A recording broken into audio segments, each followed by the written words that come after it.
Welcome to V3 news. లక్ష్యం సమాజైతే నేను మానస. ముందుగా హెడ్లైన్స్.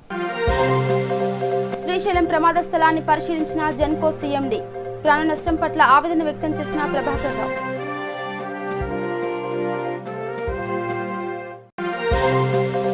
వర్చువల్ విధానంలో 41వ GST కౌన్సిల్ సమావేశం. బకాయిలను విడుదల చేయాలని కేంద్రాన్ని డిమాండ్ చేసిన మంత్రి హరీష్ రావు. గోదావరి ముంపు ప్రాంతాలను సందర్శించిన మంత్రి విశ్వరూప్. వరద బాధితులను ప్రభుత్వం ఆదుకుంటుందని భరోసా.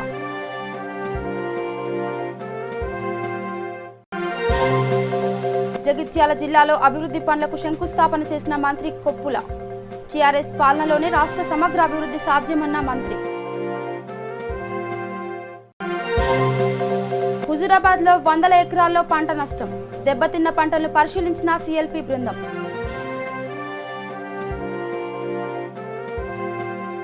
ఇక డీటెయిల్స్కి వెళ్తే శ్రీశైలం ప్రమాదం ఘటనలో పెద్దగా ఆస్తి నష్టం జరగలేదని, దురదృష్టవశాత్తు ప్రాణ నష్టం జరిగిందని జెన్కో టాన్స్కో CMD ప్రభాకర్ రావు ఆవేదన వ్యక్తం చేశారు. ప్రమాద స్థలాన్ని పరిశీలించిన అనంతరం ఆయన మాట్లాడుతూ పవర్ ప్లాంట్లోని 4వ యూనిట్లో నష్టం ఎక్కువగా జరిగిందని తెలిపారు. 6వ యూనిట్లో ప్యానెల్ దెబ్బతిన్నట్లు వివరించారు. త్వరలోనే విద్యుత్ ఉత్పత్తి పునఃప్రారంభం చేస్తామని అన్నారు. ఇక తెలంగాణ రాష్ట్రానికి రావాల్సిన GST బకాయిలను కేంద్ర ప్రభుత్వం వెంటనే విడుదల చేయాలని ఆర్థిక మంత్రి హరీష్ రావు డిమాండ్ చేశారు. వర్చువల్ విధానంలో కేంద్ర ఆర్థిక శాఖ మంత్రి నిర్మలా సీతారామన్ ఆధ్వర్యంలో 41వ GST కౌన్సిల్ సమావేశం నిర్వహించారు. ఈ సమావేశంలో రాష్ట్రం తరఫున ఆర్థిక శాఖ మంత్రి హరీష్ రావు, ప్రభుత్వ ప్రధాన కార్యదర్శి సోమేష్ కుమార్ పాల్గొన్నారు. ఈ సందర్భంగా హరీష్ రావు రాష్ట్ర ప్రతిపాదనలో డిమాండ్లను వివరించారు. రాష్ట్రానికి రావాల్సిన 2700 కోట్ల రూపాయలను త్వరగా విడుదల చేయాలని కోరారు. GST పరిహారం కేంద్ర ప్రభుత్వమే చెల్లించాలన్నారు. రాష్ట్రానికి రావాల్సిన 5420 కోట్ల రూపాయలు విడుదల చేయాలన్నారు. పరిహారంలో సెస్ మిగిలితే కన్సల్టెంట్ ఫండ్లో జమ చేసి కేంద్రం వాడుకుంటుందని, సెస్ తగ్గినప్పుడు రాష్ట్రాలు తీసుకునడం సరికాదన్నారు. IGST సమావేశం వెంటనే నిర్వహించాలని కేంద్రాన్ని డిమాండ్ చేశారు. గోదావరి వరదల కారణంగా ముంపుకు గురైన బాధిత కుటుంబాలను ఆదుకుంటామని ఏపీ రాష్ట్ర సాంఘిక సంక్షేమ శాఖ మంత్రి విశ్వరూప్ హామీ ఇచ్చారు. తూర్పు గోదావరి జిల్లాలో సబ్ కలెక్టర్ హిమాన్లు కౌన్సిక్తో కలిసి మంత్రి వరద ముంపు ప్రాంతాలను సందర్శించి బాధిత కుటుంబాలను పరామర్శించారు. ఒక్కొక్క కుటుంబానికి 25 కేజీల బియ్యం, పప్పు మంత్రి పంపిణీ చేశారు. అనంతరం మంత్రి మాట్లాడుతూ నీట మునిగిన ప్రతి ఇంటికి 2000 రూపాయల చొప్పున నష్టపరిహారం ముఖ్యమంత్రి వైఎస్ జగన్మోహన్ రెడ్డి ప్రకటించారని మంత్రి తెలిపారు. వరదల కారణంగా జరిగిన నష్టాన్ని అధికారులు అంచనా వేస్తున్నారని, పూర్తిగా దెబ్బతిన్న ఇళ్లకు, పాక్షికంగా దెబ్బతిన్న ఇళ్లకు నష్టాన్ని అంచనా వేసి ప్రభుత్వం పరంగా నష్టపరిహారం అందిస్తామని వివరించారు. 10 రోజుల నుంచి కురుస్తున్నటువంటి భారీ నుంచి అతి భారీ వర్షాల వల్ల లంక ప్రాంతాలతో పాటు అమలాపురం నడిబొడ్డున ఉన్నటువంటి బండార్లంక విలేజ్, అదేవిధంగా అటువైపున ఉన్నటువంటి సాకూరు, గున్నేపల్లి, అదేవిధంగా ఇందుపల్లి ప్రాంతాల్లో పూర్తిగా జల దిగ్బంధంలో ఉన్నాయి. వరదలు తగ్గి 4 రోజులు కావాలన్నా కూడా ఈరోజు పరిస్థితి ఈ విధంగా ఉంది. ప్రభుత్వం అన్ని విధాలు ఆదుకుంటుంది. ఈరోజు నుంచే కుటుంబానికి 25 కేజీల బియ్యం, కేజీ కందిపప్పు ఇస్తున్నాం.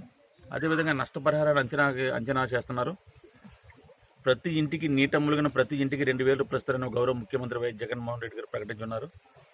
అదేవిధంగా ఈ నష్టాన్ని అంచనా వేసిన తర్వాత పాక్షిక నష్టం, అదేవిధంగా ఫుల్ నష్టానికి దానికి ఎవరెవరు నష్టపోయారో అవన్నీ కూడా ఎన్యూమరేట్ చేసిన తర్వాత వాళ్ళందరినీ కూడా ఈ ప్రభుత్వం ఆదుకుంటుంది.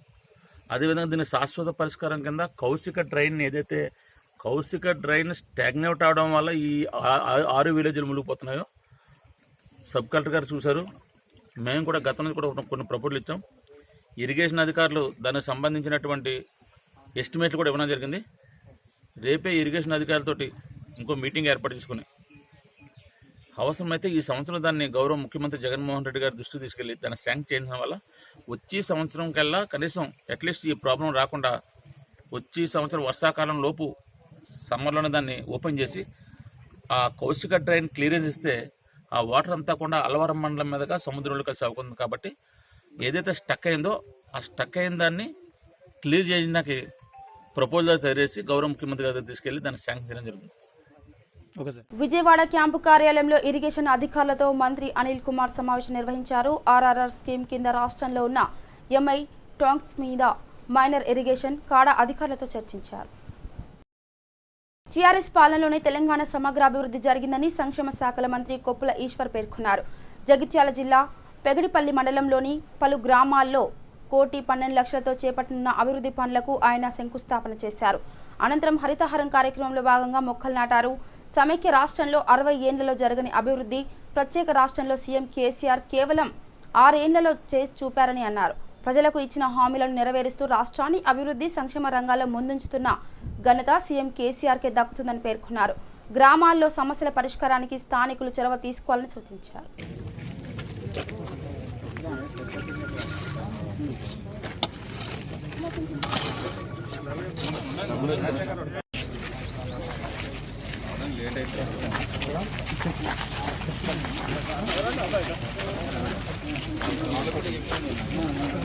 ఈశ్వర నాయకత్వం ఈశ్వర నాయకత్వం జై తెలంగాణ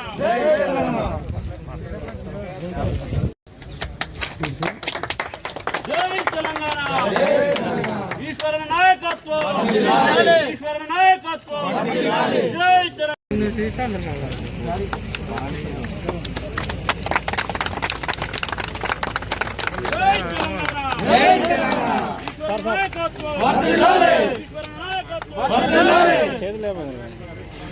జై తెలంగాణ జై తెలంగాణ. అప్పుడు ఎవరు చేసినో ఎందుకు చేసినో తెలియదు కానీ ఈ 5 గ్రామాలు మాత్రం మేడారం నియోజకవర్గం కింద ఉండే.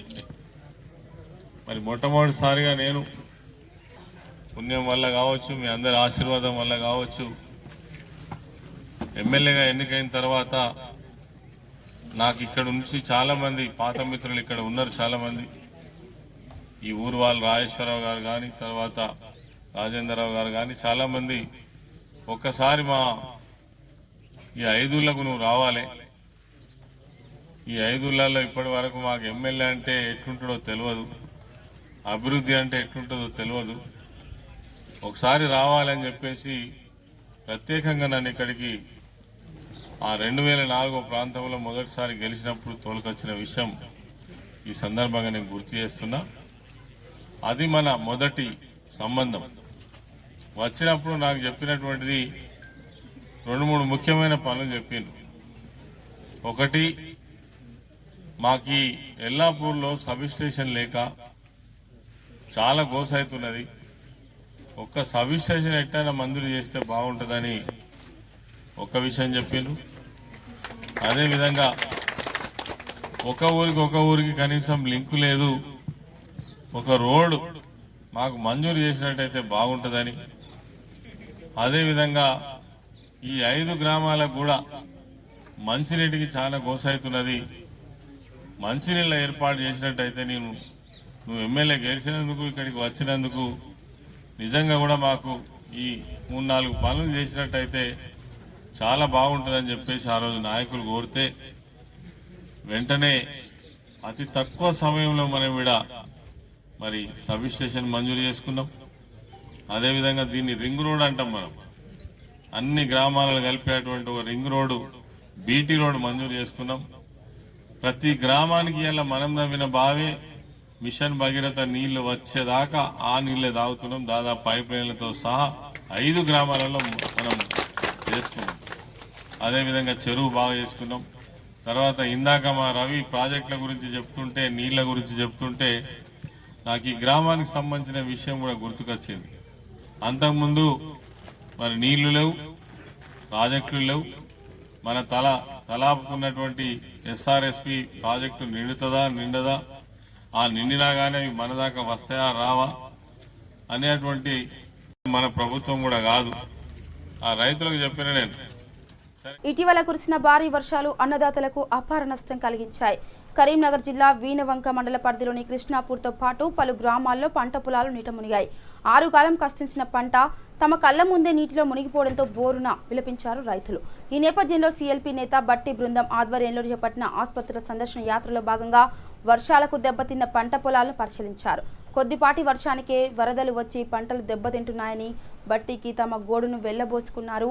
ప్రభుత్వానికి ఎన్నిసార్లు విన్నవించినా పట్టించుకోవడం లేదని ఆవేదన వ్యక్తం చేశారు. వరదలకు దెబ్బతిన్న పంట పొలాలకు ప్రభుత్వం నష్టపరిహారం చెల్లించాలని, అన్నదాతలను ఆదుకోవాలని సీఎల్పీ నేత మల్లు బట్టి విక్రమార్క డిమాండ్ చేశారు. పొన్నం ప్రభాకర్ నాయకత్వం వర్ధిల్లాలి. భట్టి విక్రమ్ గారి నాయకత్వం వర్ధిల్లాలి. జై కాంగ్రెస్. జై కాంగ్రెస్.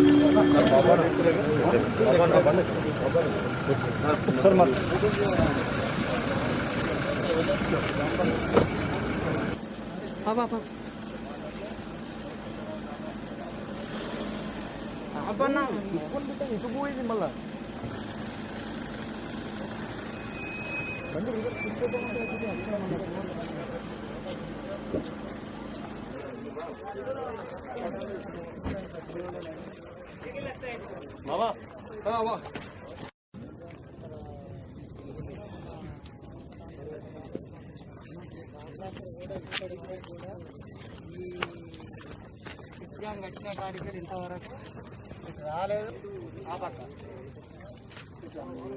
అయితే సార్ అంతకుముందు 8 ఏళ్ళ కింద ఒకసారి వాగొచ్చినప్పుడు మా ఊళ్ళో అక్కడ అనువన్న గుడి సార్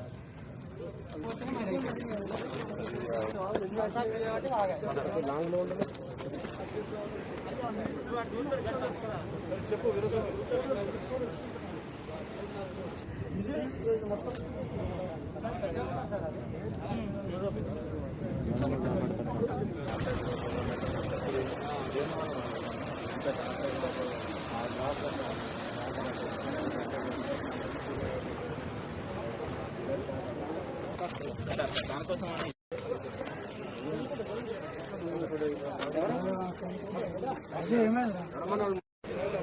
తప్పకుండా భయ్యా.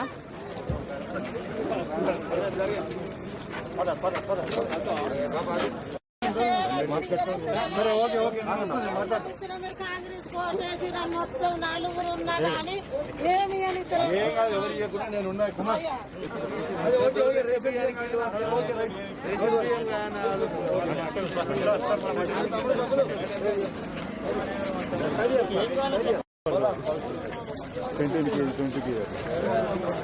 ఇక తెలంగాణలో ప్రభుత్వ వైద్యులు ఆందోళన బాట పట్టారు. హైదరాబాద్ నగరంలో వైద్య సంఘాల క్యాండిల్ ర్యాలీ నిర్వహించాయి. కరోనాతో పోరాడి అమరులైన వైద్య సిబ్బందికి నివాళులర్పించారు. కరోనాతో చనిపోయిన వైద్య సిబ్బంది కుటుంబాలను ఆదుకోవాలని డిమాండ్ చేస్తూ వైద్య సంఘాల ఆధ్వర్యంలో నిరసనకు దిగారు.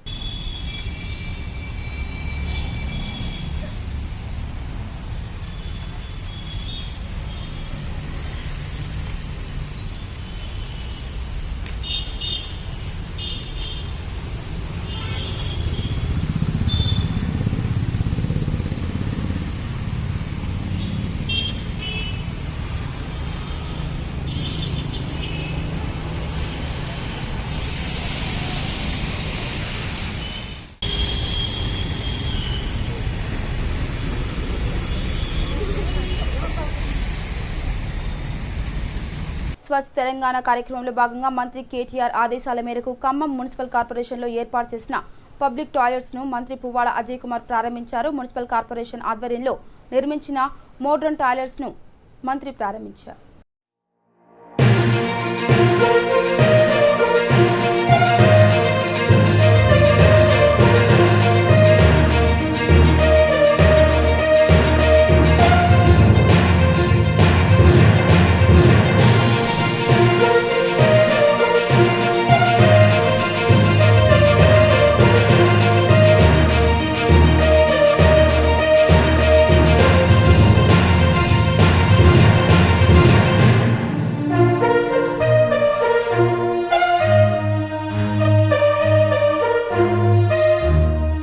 ఇక తూర్పుగోదావరి జిల్లాలో స్వచ్ఛ సర్వేక్షణలో ప్రజలు భాగస్వామ్యం కావాలని నగరపాలక సంస్థ కమిషనర్ స్వప్నిల్ పున్కల్ పిలుపునిచ్చారు. స్వచ్ఛ సర్వేక్షణలో భాగంగా అధికారులు చేపట్టే కార్యక్రమాలపై సమీక్షా సమావేశం నిర్వహించారు. కాకినాడను జాతీయ స్థాయిలో ఒక సుందర పట్టణంగా ఉంచాలని, చెత్తను ఎట్టి పరిస్థితుల్లో కూడా బహిరంగ ప్రదేశాల్లో వేయరాదని, చెత్త సేకరించే సిబ్బందికి మాత్రమే అందజేయాలని, హోమ్ కంపోస్టింగ్ చేయాలని కోరారు. కాకినాడ నగరాన్ని పరిశుభ్రంగా ఉంచడంలో ప్రజలు అందరూ సహకరించాలని విజ్ఞప్తి చేశారు. Depending upon the commercial establishment, railways to waste for bulk waste generation, one compactor is there. How much is the capacity that it can take? 1.5 tons. స్వచ్ఛ సర్వేక్షణ్ 2021 ఈ ప్రోగ్రామ్ కింద కాకినాడ కార్పొరేషన్లో పని చాలా వేగంగా జరుగుతుంది. దీని మీద ప్రతి బుధవారం మన ఆల్ ద ఎంప్లాయీస్తో ఒక మీటింగ్ తీసుకోవడం జరుగుతుంది. దీంట్లో ఫస్ట్ టైం స్మార్ట్ సిటీ మన స్టాఫ్ కూడా దీంట్లో పార్టిసిపేట్ చేస్తున్నారు. ఈ ప్రోగ్రామ్ కింద ప్రతి ఒక్క శానిటేషన్ సర్కిల్కి ఒక స్పెషల్ సర్కిల్ ఆఫీసర్ ఒక ఆఫీసర్కి పెట్టడం జరిగింది. దీంతో పాటు మన పబ్లిక్లో అవేర్నెస్ కోసం కూడా బాగా ప్రయత్నం చేస్తున్నాము. పబ్లిక్ నుంచి సోర్స్ అగ్రిగేషన్ అంటే తడి చెత్త, పొడి చెత్త, దీంతో పాటు హజార్డస్ వేస్ట్ అది కూడా సాగ్రిగేట్ చేసి మన మున్సిపల్ సిబ్బందికి ఇవ్వాలి, అది నేను అందరికీ కోరుతున్నాను. దీంతో పాటు ఈ సర్వేక్షన్లో మన వాలంటీర్స్ అలాగే స్టాఫ్ వచ్చినప్పుడు అక్కడ ఉన్న ఒక ట్రూ పిక్చర్ ఆ సర్వేలో మీరు వాలంటీర్స్కి చెప్పాలి అది అందరికీ నేను కోరుతున్నాను. మన దిస్ ఇయర్ ఒక మంచి ర్యాంక్ రావడం జరిగింది స్వచ్ఛ సర్వేక్షణ్ 2020లో. దీనికి ఒక ముఖ్య కారణం అంటే పబ్లిక్ నుంచి బాగా పార్టిసిపేషన్. అలాగే మీరు ఇంకా పార్టిసిపేషన్ బాగా సహాయం చేస్తే నెక్స్ట్ ఇయర్ కాకినాడకి ఒక టాప్ ర్యాంక్ అంటే ఒక సింగిల్ డిజిట్ ర్యాంక్ రావాలి. అది కూడా నేను అందరికీ పార్టిసిపేషన్ చేసి మనకి ఇంకో మంచి ర్యాంక్ రావాలి, అది నేను అందరికీ కోరుతున్నాను. Thank you. చరిత్రకు సాక్ష్యంగా నిలిచే బంకర్ విశాఖ సాగర తీరంలో బయటపడింది. రెండో ప్రపంచ యుద్ధ కాలంలో శత్రువులపై దాడి కోసం నిర్మించిన ఈ బంకర్లు చాలా వరకు విశాఖ తీరంలో ఉన్నాయి. అయితే కాలక్రమంలో సముద్రపు అలల తాకిడికి కొన్ని ఇసుకలో కూరుకుపోయాయి. జాలరిపేట వద్ద మాత్రం బంకర్ శిథిల స్థితిలో కనిపిస్తుంటుంది. తాజాగా వాతావరణ మార్పులతో పాండురంగ స్వామి టెంపుల్ సమీపాన ఓ బంకర్ బయటపడింది.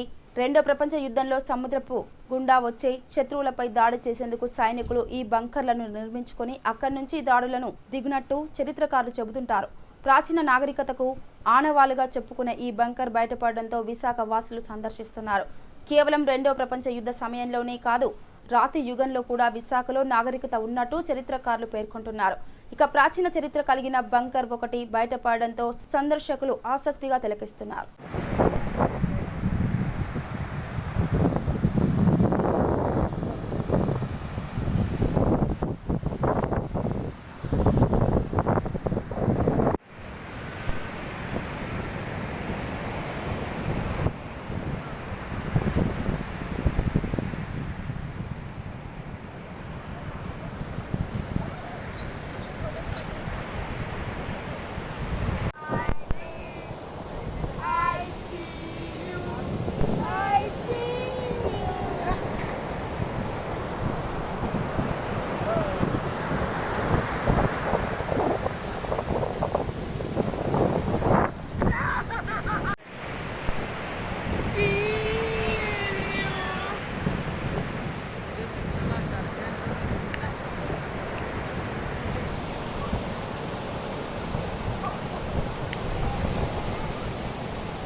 ఇక జోగులాంబ గద్వాల జిల్లా మల్టకల్ మండల పరిషత్ కార్యాలయంలో కళ్యాణ్ లక్ష్మి షాదీ ముబారక్ మరియు సీఎం సహాయ నిధి చెక్కుల పంపిణీ చేశారు. ఈ కార్యక్రమంలో ముఖ్య అతిథిగా ఎమ్మెల్యే బండ్ల కృష్ణమోహన్ రెడ్డి హాజరై 128 మంది లబ్ధిదారులకు చెక్కులను అందజేశారు. సీఎం కేసీఆర్ ఎన్నికల సమయంలో ఇచ్చిన హామీల మేరకు అన్ని పథకాలు సక్రమంగా అమలు చేస్తున్నారని ఎమ్మెల్యే అన్నారు. అన్ని వర్గాల ప్రజలకు సీఎం కేసీఆర్ అండగా ఉంటున్నారని పేర్కొన్నారు. ఈ కార్యక్రమంలో MPP Rajareddy, single window chairman Thimmareddy, Madhusudan Reddy, MRO Mir Azeem Ali, MPDO Chennaiah తదితరులు పాల్గొన్నారు.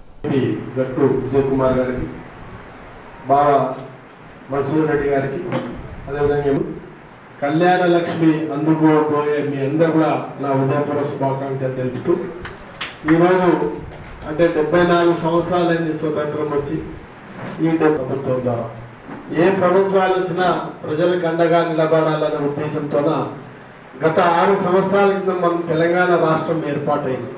అంటే గతంలో వేరే పార్టీలు పరిపాలించినాయి మన రాష్ట్రాన్ని. మళ్ళీ ఏ పార్టీ ఏ పరిపాలించిందో మీకు అందరికీ కళ్ళ ముందరే కనిపిస్తుంది. గతంలో గత పార్టీలు పని ఏ విధమైన కష్టాలంటే వాళ్ళ రైతుకు ఒక పిల్లని ఆడపిల్లని ఆ రైతు కుటుంబానికి ఇవ్వాలంటే కూడా ఎన్నో రకాలుగా ఆలోచించే పరిస్థితి ఉంది. రైతు అంటేనే ఒక చిన్న చూపు, ఒక డబ్బా పెట్టుకునే ఇస్తాం, కానీ ఒక రైతు కుటుంబానికి అమ్మాయి ఇవ్వాలంటే ఒక విధమైన పరిస్థితి. ఈరోజు మార్పు వచ్చింది. మీరు చూస్తే రైతే రాజుగా అవుతున్నాడు. ప్రతి రైతు కుటుంబానికి అండగా ప్రభుత్వం గౌరవ ముఖ్యమంత్రి గారు మీకు అండగా నిలబడినారు. గతంలో మనం పంట వేస్తే మనకు ఇంటికి వచ్చేంత వారికి కూడా గ్యారెంటీ లేకుండేది. ఈరోజు ఒక అప్పు చేసిన ధైర్యంగా మనం తీరుస్తాం. అంటే దేశంలో ఏ రాష్ట్రం కొనలేదు ప్రభుత్వాలు. మన రాష్ట్రంలో ఇటువంటి కఠోర పరిస్థితుల్లో కరోనా పరిస్థితుల్లో కూడా మన వరి ధాన్యాన్ని ప్రభుత్వమే కొని వితిన్ 10-15 రోజులనే మీకు చెక్కులు వచ్చినాయి. అంటే ధైర్యంగా మేము రైతుకు అండగా నిలబడినామని ఒక ప్రభుత్వం ధైర్యాన్ని కల్పిస్తుంది. గౌరవ ముఖ్యమంత్రి చనిపోతే ఓ రైతు కుటుంబం చనిపోతే రోడ్డు మీద పడేది. ఈరోజు ఆ రైతు కుటుంబానికి అండగా మేము ఉండమని 5 లక్షల రూపాయల ఇన్సూరెన్స్ ద్వారా మీకు మరొకసారి సహాయపడుతుంది. ఈరోజు ఆడపిల్ల పుట్టిన రోజుకి వెళ్ళి పుడితేనే 12,000 మీకు అకౌంట్ వేస్తుంది. ఇలా పాపను బాబు పుడితే మళ్ళీ కేసీఆర్ కిట్ అని 14 రకాల వస్తువులు ఇస్తుంది. ఇన్ని రకాలుగా పెళ్లి అయితేమి, ఆడపిల్లల పెళ్లిళ్ళ రూపాయలైతేమి, అదేవిధంగా ఊర్లో వికలాంగులకైతేమి, అదేవిధంగా ముస్లింల పెన్షన్స్ అయితేమి, ఏదైనా మీకు అండగా నిలబడుతుంది ఈరోజు ప్రభుత్వం గౌరవ ముఖ్యమంత్రి. ఒక్కసారి ఆలోచించారు గత ప్రభుత్వాలకి ఈ ప్రభుత్వాలకి ఎంత తేడా ఉందని. మీరు 6 సంవత్సరాల క్రితం కరెంటు లేక మనం ఎన్నోసార్లు రోడ్ల మీద ధర్నాలు చేస్తాం. ఈరోజు కంటి రెప్పవాల్సినంత టైంలో కూడా కరెంటు పోవడం లేదు. 24 గంటల కరెంటు. ఒక పంట పండించుకున్నామంటే ధైర్యంగా మనం మోటార్ వేసుకున్నామంటే పంట పండుతుంది, ఒక ధైర్యం వచ్చింది. నీళ్లు కూడా మీరు చూస్తున్నారు. గతంలో వర్షాలు పడే, ఈరోజు వర్షాలు పుష్కలమైన కనిపిస్తుంది. ఒక్కసారి మీరు అందరూ కూడా మళ్ళీ గతంలో చూసినది మళ్ళీ ఇప్పుడు ప్రభుత్వం చూసినది కూడా చూస్తున్నారు. ఈ కళ్యాణ లక్ష్మి చెక్కులు అందుకోబోయే వారికి అందరూ కూడా మనస్ఫూర్తిగా శుభాకాంక్షలు చెప్తూ మీ గౌరవంగా ఉండాలి. ఏ తల్లి ఆడపిల్ల పుట్టిందని పెళ్లి చేయలేక ఆ పెళ్లికి అప్పుల పాలు కాకూడదని ఒక భరోసా ఇచ్చిన నాయకుడు గౌరవ కేసీఆర్ గారు. మరి వారి ఆధ్వర్యంలో టీఆర్ఎస్ పార్టీ ఆధ్వర్యంలో ఈరోజు మీకు అందరు కూడా కళ్యాణ లక్ష్మి చెక్కులు వస్తున్నాయి. అదేవిధంగా ఎవరైనా హాస్పిటల్లోకి పోతే ఆ బిల్లులు వేస్తే కూడా మేము ఇమ్మీడియట్ గా వాళ్ళకు కూడా డబ్బులు ఇప్పించే కార్యక్రమం చేపడతాం. ఈరోజు సీఎంఆర్. ఇక బులెటిన్ ముగించే ముందు హెడ్లైన్స్ మరోసారి. శ్రీశైలం ప్రమాద స్థలాన్ని పరిశీలించిన జెన్కో సీఎండీ. ప్రాణ నష్టం పట్ల ఆవేదన వ్యక్తం చేసిన ప్రభాకర్ రావు.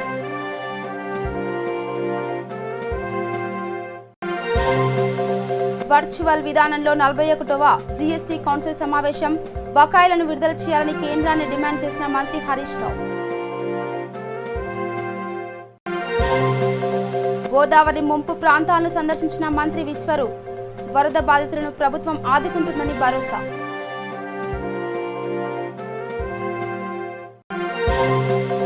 జగిత్యాల జిల్లాలో అభివృద్ధి పనులకు శంకుస్థాపన చేసిన మంత్రి కొప్పుల. టీఆర్ఎస్ పాలనలోనే రాష్ట్ర సమగ్ర అభివృద్ధి సాధ్యమన్న మంత్రి.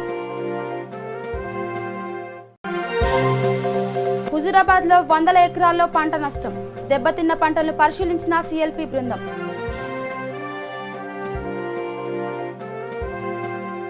ఇవి bulletin updates. Keep watching V3 news. లక్ష్యం సమాజేత. నమస్కారం.